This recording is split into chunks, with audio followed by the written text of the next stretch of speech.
so John Wick 2, now it starts to get wild. So obviously this happens immediately after John Wick. So he obviously goes back, gets his car, which is like this is the first funny bit. So he goes back where obviously the that guy's father's whatever relative is like his brother or something. He's the guy that now has John Wick's car. He goes in, basically steals it, fucks up a bunch of people there, and completely trashes his like Ford Mustang, like absolutely demolishes it. Finally gets it home and gets it taken away with the chop shop repair guy. So it's quite comical. Yeah, just like yeah, gets it and absolutely annihilates it.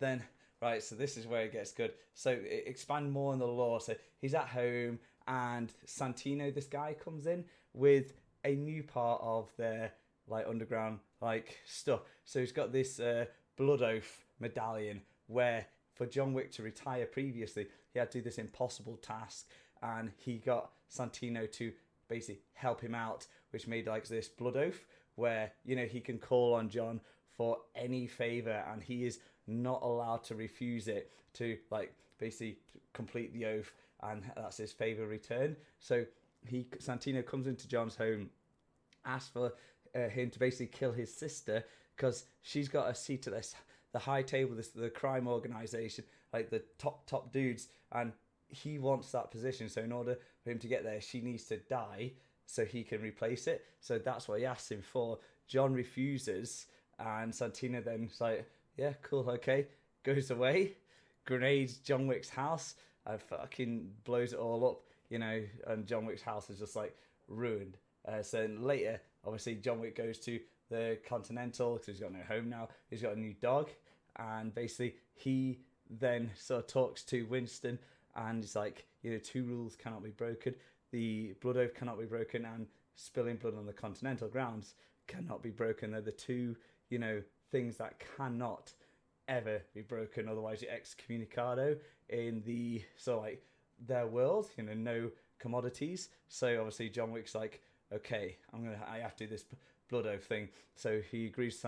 Santino goes, finds his sister, who like obviously he talks to him. She decides to cut her wrists in this bath, but obviously to redeem her soul, he shoots her last minute before she dies from suicide. So he kills her instead, and then obviously Cassian, which was her main bodyguard, recognized him. There's a big chase in this underground bit, but the main interesting bit is Santino basically puts this 7 million hit on John Wick for killing his sister. So it's like, he's killed my sister. I put a 7 million bounty on John Wick for anyone that can kill John Wick, and that. So he's basically fully set him up, like a complete douche. And then obviously 7 million. A lot of people are chasing John Wick, and he's just getting hunted and fighting everyone. And yeah, he keeps coming across Cassian. It's just quite funny. They get a big brawl everywhere, fucking silence pistoling each other in the subway bit, and then onto a train where he lays a knife into Cassian's chest but doesn't kill him. It's quite a good bit where they're fighting, and they smash through a window into the Continental, and they have to stop fighting. They end up having to sit in a drink, and Cassian reassures John Wick that he will avenge, that woman. Yeah, he will like kill him for what he's done, which is quite good. But the good bit is like after all the wildness, he comes across this new underground place, the Bowery, with the Bowery King, which is played by Morpheus guy, which is quite funny to see.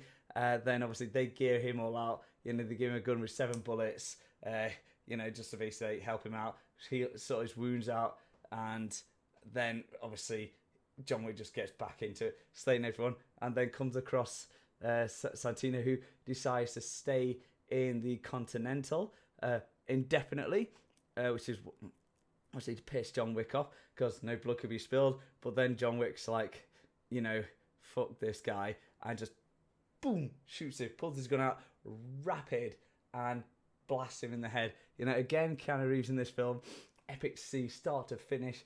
Anything he says, anything he does, the fights in it are great, real good fights. Wildness all the way in, and because he's just killed on continental grounds, Winston arranges to meet with him like by this fountain, and he basically says, you have been fully excommunicated, like from everything, nothing.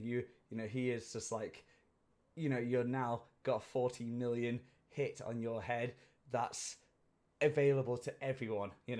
Every assassin had now got a 40 million prize for killing you, but he's giving him an hour head start to obviously get himself ready. But John Wick's like, whoever comes, he'll kill them all. No matter what, no fucking flinch. No, anyone that comes, they will die. And, he is badass. So as he's leaving with his dog, starts like jogging away, and basically phones are ringing everywhere. Everyone's like now getting the call of what's gone on, and what they're allowed, which is madness. You also keep seeing more of how this crime world's worked with. There's this whole reception area that gets called through, and everyone's data is all like put onto a system, gets announced everywhere. The people added on, taken off, communicados, fucking what's allowed, what's not. So all these like reception skills do all that, and it's very well organised. But yeah, another insanely good film. Insane. Immediately after John Wick 1, fantastic film, John Wick 2, and now 14 million hit on his head. Every motherfucking assassin going for him. How's he going to get out of this one? Find out in John Wick 3 review. All right, see you guys later. Like, comment, share, subscribe. See you on the next one. Bye.